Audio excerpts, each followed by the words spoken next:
భారతదేశానికి చెందిన ముగ్గురు నావికులు యుద్ధంలో కాదు, ఉగ్రదాడిలో కాదు, అమెరికా క్షిపణి దాడిలో ప్రాణాలు కోల్పోయారు. ఒకసారి ఆలోచించండి. ప్రపంచానికి ప్రజాస్వామ్య పాఠాలు చెప్పే అమెరికా ఆయుధాలు లేని ఒక ఆయిల్ ట్యాంకర్పై మిసైళ్లు ఎందుకు ప్రయోగించింది? ఆ నౌకలో భారతీయులు ఉన్నారని తెలిసి కూడా ఎందుకు దాడి చేసింది? ఇది కేవలం ఒక ప్రమాదమా, లేక ప్రపంచ రాజకీయాలలో జరుగుతున్న అతిపెద్ద ఆటలో భారత్ కూడా బలిపశువుగా మారుతుందా?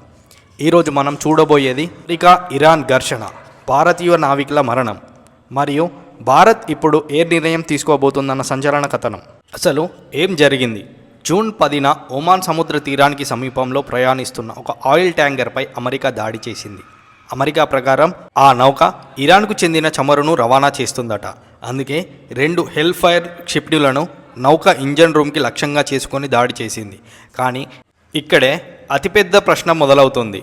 ఆ నౌక యుద్ధ నౌక కాదు, దానిలో ఎలాంటి ఆయుధాలు లేవు, కేవలం చమురు రవాణా చేసే వాణిజ్య నౌక మాత్రమే. అయితే ఆ నౌకను ఎందుకు పేల్చేయాల్సి వచ్చింది? ఇక్కడ అమెరికా ఒక ఆసక్తికరమైన పదాన్ని ఉపయోగించబడింది. అటాక్ కాదు, డిసేబుల్డ్ చేస్తామని చెప్పింది. కానీ ఒక నౌకపై క్షిపణి ప్రయోగించి అందులో ఉన్న నావికులను మరణిస్తే దాన్ని డిసేబుల్ చేయడం అంటారా, లేక దాడి అంటారా? ప్రపంచవ్యాప్తంగా ఇప్పుడు అదే ప్రశ్న వినిపిస్తోంది. ఈ దాడిలో 3 భారతీయ నావికులు మరణించినట్లు నివేదికలు చెబుతున్నాయి. మరికొందరు గాయపడ్డారు. దాడి తర్వాత నౌకలో భారీ అగ్ని ప్రమాదం చెలరేగింది. భారతీయులు పలుమార్లు డిస్ట్రెస్ కాల్స్ పంపారని సమాచారం. అంటే వాళ్ళు సహాయం కోసం వేడుకున్నారు, కానీ మిసైళ్లు అప్పటికే తమ పని చేసేశాయి. భారత్ ఎందుకు ఆందోళన చెందుతోంది? ప్రపంచ వ్యాపారంలో భారతీయ నావికుల పాత్ర చాలా పెద్దది. లక్షలాది భారతీయులు అంతర్జాతీయ నౌకల్లో పనిచేస్తున్నారు. ఇప్పుడు ఒక ప్రమాదకరమైన సందేశం వెళ్తుంది. అమెరికా, ఇరాన్ ఉద్రిక్తతలు పెరిగితే ఆ ప్రాంతంలో పనిచేసే భారతీయుల భద్రత ఏమవుతుంది? ఇది కేవలం 3 నావికుల కథ కాదు, భవిష్యత్తులో వేలాది భారతీయుల భద్రతకు సంబంధించిన ప్రశ్న. ఈ ఘటన తర్వాత భారత్ మౌనంగా ఉండలేదు. భారత విదేశాంగ శాఖ వెంటనే స్పందించింది. అమెరికా దౌత్యాధికారులను పిలిపించి తీవ్ర అభ్యంతరం వ్యక్తం చేసింది. వాణిజ్య నౌకలపై దాడి అంతర్జాతీయ సముద్ర చట్టాల విరుద్ధమని స్పష్టం చేసింది. భారతీయుల ప్రాణాల భద్రతపై ఆందోళన వ్యక్తం చేసింది. కానీ ఇక్కడ అసలు ప్రశ్న మొదలైంది. దౌత్యపరమైన నిరసన ఒకటే సరిపోతుందా? ఎందుకంటే ఇది కేవలం ఒక నౌకపై దాడి కాదు, ఇది ప్రపంచ సముద్రాల మార్గాల భద్రతకు సంబంధించిన అంశం. ఇది భారతీయుల ప్రాణాలకు సంబంధించిన అంశం. మరింత ముఖ్యంగా భారత్ తన జాతీయ ప్రయోజనాలను ఎంత బలంగా కాపాడగలదనే ప్రశ్నకు సంబంధించిన అంశం. ఒకవైపు అమెరికా భారత్కు వ్యూహాత్మక భాగస్వామి, రక్షణ, సాంకేతికత, వాణిజ్యం అనేక రంగాల్లో కీలక మిత్రదేశం.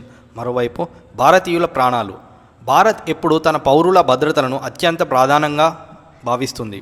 అందుకే ఇప్పుడు ఢిల్లీ ముందు ఒక కఠినమైన సమీకరణ నిలిచింది. వ్యూహాత్మక భాగస్వామ్యాన్ని కాపాడాలా, లేక భారతీయుల భద్రత విషయంలో మరింత కఠినమైన సందేశం ఇవ్వాలా? అంతర్జాతీయ రాజకీయాలలో ఒక పాత సామెత ఉంది. దేశాలకు శాశ్వత మిత్రులు ఉండరు, శాశ్వత ప్రయోజనాలు మాత్రమే ఉంటాయి. ఈ సంఘటన అదే విషయాన్ని మరోసారి గుర్తు చేస్తుంది. ఏ దేశమైనా తన జాతీయ ప్రయోజనాల కోసమే నిర్ణయం తీసుకుంటుంది.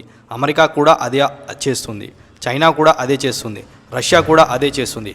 అయితే భారత్ తన ప్రయోజనాలను ఎంతో బలంగా కాపాడగలదు. భారతీయుల ప్రాణాలు ప్రమాదంలో పడినప్పుడు న్యూఢిల్లీ ఎంత దూరం వెళ్ళి తన అభ్యంతరాన్ని వ్యక్తం చేస్తుంది? అదే ఇప్పుడు ప్రపంచం గమనిస్తున్న ప్రశ్న. ఎందుకంటే ఈ సంఘటన కేవలం ఒక ఆయిల్ ట్యాంకర్ కథ కాదు, ఇది 21వ శతాబ్దపు జియోపాలిటిక్స్లో భారత్ తన స్థానాన్ని ఎలా నిశ్చయించుకుంటుందనేదే ప్రశ్న. 3 భారతీయుల మరణం ఒక దురదృష్టకర సంఘటన మాత్రమే కాదు, ఇది ప్రపంచ రాజకీయాల కఠినమైన వాస్తవాన్ని మనకు గుర్తు చేస్తుంది. ప్రపంచ వేదికపై గౌరవం పొందాలంటే ఆర్థిక శక్తి మాత్రమే కాదు, తన పౌరుల భద్రత కోసం నిలబడే సంకల్పం కూడా అవసరం. ఇప్పుడు అందరి చూపు ఢిల్లీ వైపే ఉంది. భారత్ తదుపరి అడుగేంటి? అమెరికా తన విధానాన్ని మార్చుకుంటుందా, లేక ఈ సంఘటన ఇండియా అమెరికా సంబంధాలలో కొత్త చర్చలకు దారితీస్తుందా? కాలమే సమాధానం చెప్పాలి.